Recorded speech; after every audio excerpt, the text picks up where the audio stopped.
नमस्कार, the such India आप देख रहे हैं। आपके साथ मैं हूं आदित्य कुमार। वसुंधरा राजे सिंधिया परेशान हैं। उनके हाथ में आने से पहले ही सत्ता खिसकती दिख रही है। राजस्थान में विधानसभा चुनाव अगले साल के अंत में होने हैं, लेकिन बीजेपी के अंदर सरकार बनाने की कोशिशें अभी से शुरू हो गई हैं। पार्टी के दिग्गज मान बैठे हैं कि सरकार तो उनकी बननी ही है, बस सीएम की कुर्सी किसे मिलनी है, सवाल इस पर है।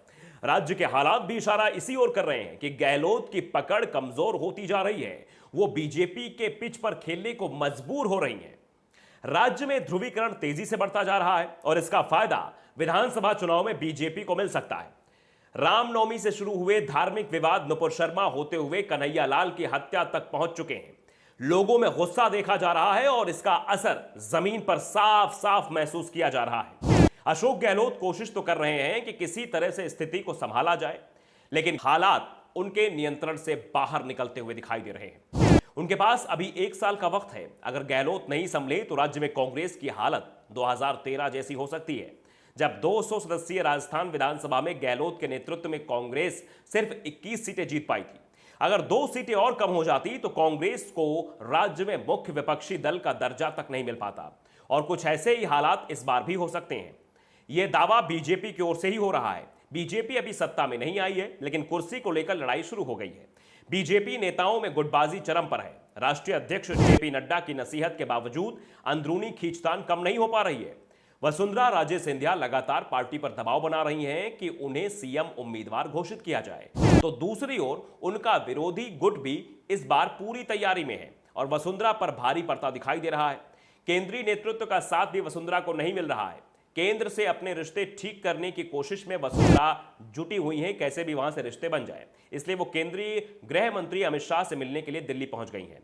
करीब 50 मिनट तक उनकी शाह से मुलाकात हुई, लेकिन शाह ने भी वसुंधरा को कोई आश्वासन नहीं दिया। उल्टा यह साफ कर दिया कि राजस्थान में बीजेपी पीएम मोदी के चेहरे पर ही चुनाव लड़ेगी।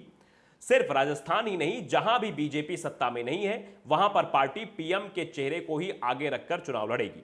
सत्ता मिलती है तो बीजेपी विधायक तय करेंगे कि किसे सीएम बनाना है। अगर किसी को सीएम की कुर्सी बचाकर रखनी है तो राज्य में सत्ता बरकरार रखनी होगी। हारे हुए लोगों पर बीजेपी दांव नहीं लगाएगी।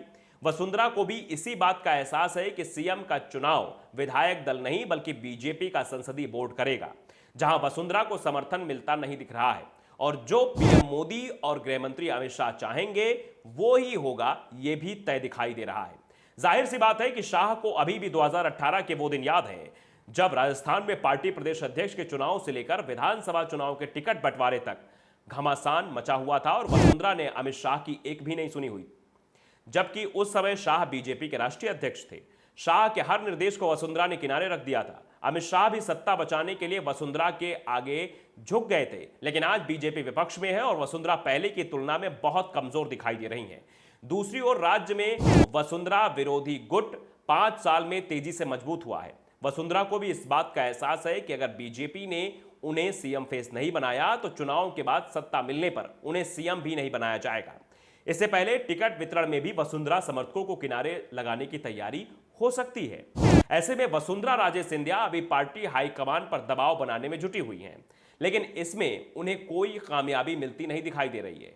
अब मुलाकात तो अमित शाह से जरूर हुई, लेकिन अमित शाह का यह कहना कि पीएम मोदी के चेहरे पर चुनाव लड़ा जाएगा, इसका सीधा मतलब है वसुंधरा राजे अगर बीजेपी जीतती है राजस्थान में तो सीएम नहीं हो सकती। इसी बात का डर उन्हें सता रहा है, इसीलिए बार बार वो मुलाकात भी कर रही हैं, बार बार चीजों को संभालने की कोशिश भी कर रही हैं। तो अगर द सच इंडिया को आपने सब्सक्राइब नहीं किया है, कर लीजिए, बेल आइकन दबाइए, ताकि सच खबरें जल्द से जल्द अपडेट के साथ आप तक पहुंचती रहे।